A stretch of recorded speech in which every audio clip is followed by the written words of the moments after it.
but because I did it with such happiness, and I didn't know how to show stress, I didn't know how to show that things got to me, then I was I made it look too easy, so somehow I wasn't working or something, because I just made it. I didn't stress out. I wasn't arguing and pissed off. I guess people think effort is frustration, and I can give 10,000% effort, but I look like I'm on vacation.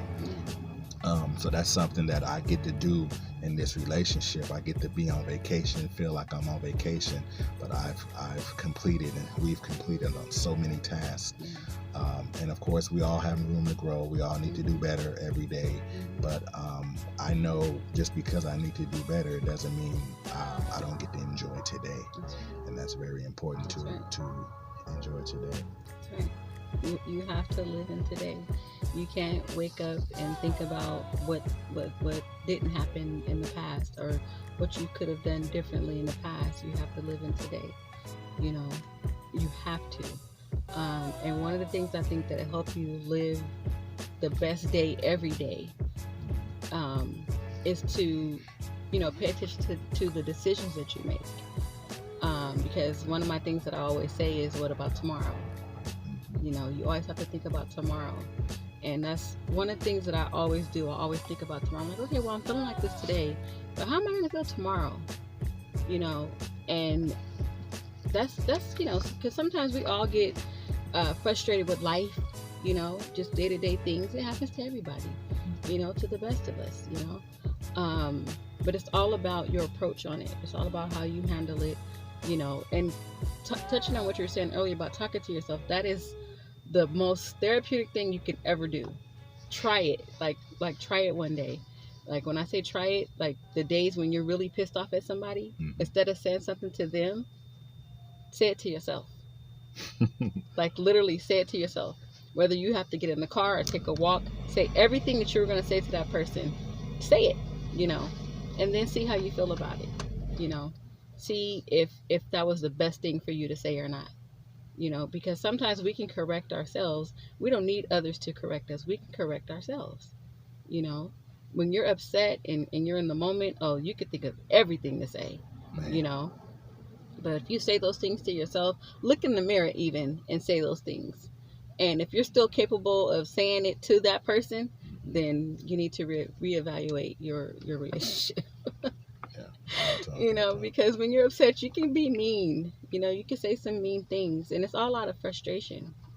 I think being upset sometimes too is really a sign of selfishness. Yeah. Because love is the opposite of selfishness. When you love somebody, you really want to make them happy. Yeah. And that should not, basically, your understanding of what makes them happy shouldn't dictate making them happy or not. Like an example, if you like oranges and I like grapes, and I'm like, why do you like oranges? Yeah. Then that's selfishness, because I don't like oranges. I want you to agree with me. Yeah. If you don't agree with me and I take offense to that, that's not love. So love is, hey, she likes oranges, I like grapes, so I'm gonna go buy a bag of oranges. Exactly. Because that's gonna make her happy, and whatever makes her happy should make me happy. Yeah. And we as men should also be mindful of course, we want ourselves to be happy. In life, we want our own poisons, our toys, and stuff like that, but we should also want to give that same happiness to others. Yeah.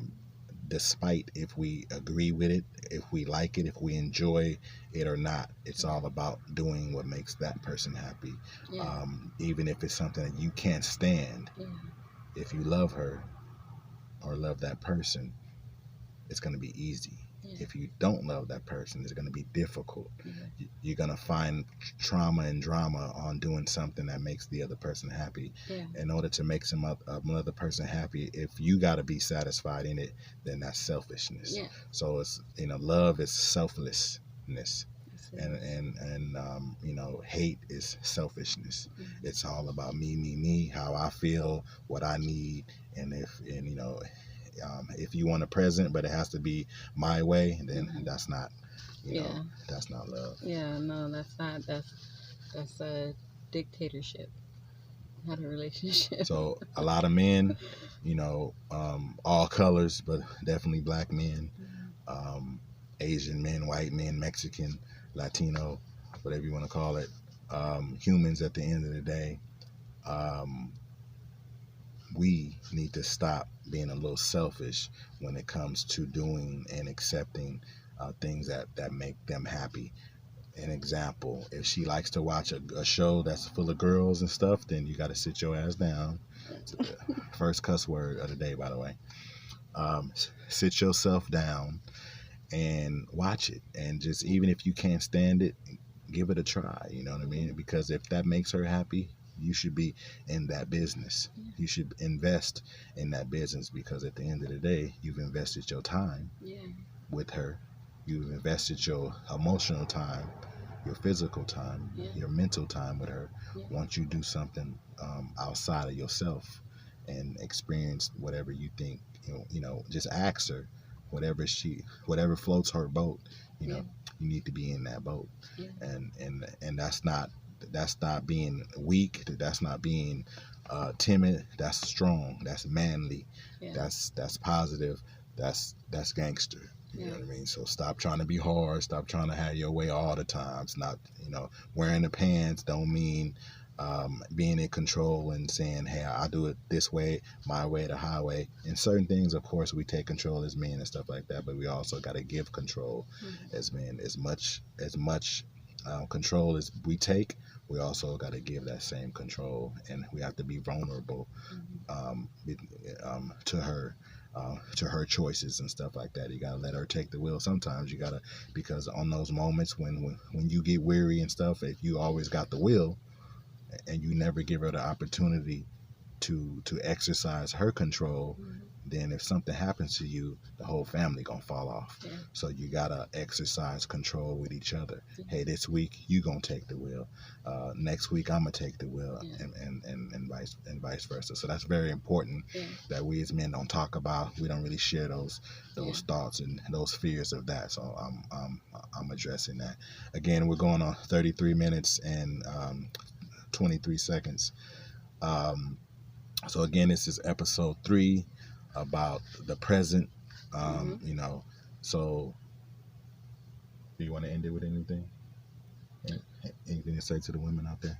Yeah, I was just gonna say to the women, like he said, he was speaking about the men being able to let the women take control. Women, we also have to be able to take control. We can't sit up and say what we don't like and try to voice our opinions by all the things that could be done better, all the while no solution. And we're not able to take the wheel. In the event that something happens, we have to be prepared to take the wheel. It could be anything. He could be sick. Anything could happen. I can win the lotto. Yeah, exactly. I can be in another state, gambling. Exactly. I can be getting a house built. Yeah. In Arizona. Yeah. I'm putting it out there. I can be in Newport Beach, trying to buy a couple of condos. I can be in Beverly Hills, trying to open up a new store. Yeah. Stuff like that. Yeah. So we have to be in a position to where we can take over if need be. Even if it's just for an hour or for a day or week or whatever it may be. We have to be in a position to be able to do that and not be so I'm the woman and the needy. We can't do that all the time. There's times where we have to, and that's truly having your man's back. Is if something happens, he knows that he can turn to you, and things will go accordingly as if he was there. The series is Black Shenanigans, and this episode is the present. Learn to live in the present. Take your time, relax. Keep those nails clean, like I said last time, just in case you want to live in the past a little bit, just in case. But keep the nails clean, keep your mind clean, keep your environment clean, and keep your relationship clean. Talk it out, talk with yourself, cuss at yourself, whatever you need to do, get it out there. It'll all eventually fix itself, and you'll learn to grow. So again, to be the Prince, Kalls, sign it out. Peace.